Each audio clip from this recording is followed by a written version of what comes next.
মোহাম্মদপুরে মামুনুল্লাহ ভাড়া দিয়ে থাকে না। আমার একটা পোলাপানের গায়ের উপরে হাত দেওয়া তো দূরের কথা, এদের দিকে যদি কেউ চোখ বড় করে তাকানোর চেষ্টা করে সেই চোখ আমরা উপরে ফেলবো।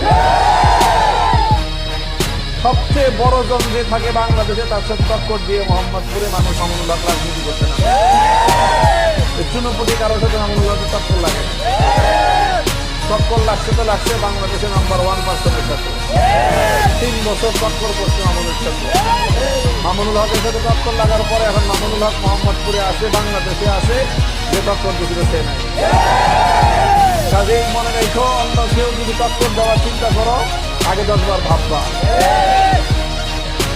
খবরদার হুঁশিয়ার করে দেয় প্রত্যেককে, শান্তির সাথে, নিরাপত্তার সাথে, সৌহার্দ্যপূর্ণ পরিবেশে কাজ করবে, প্রতিযোগিতামূলক ভাবে কাজ হবে, উৎসব মুখর পরিবেশে নির্বাচন হবে। হুমকি ধমকির দিন শেষ, পেশি শক্তি আর মাস্তানি করার দিন শেষ। এখানে কোনো মাস্তানির জায়গা মোহাম্মদপুর থাকবে না। কারো যদি মাস্তানি করতে মনে চায় অন্য কোনো নিরাপদ এলাকা পয়সা নিতে পারো। মোহাম্মদ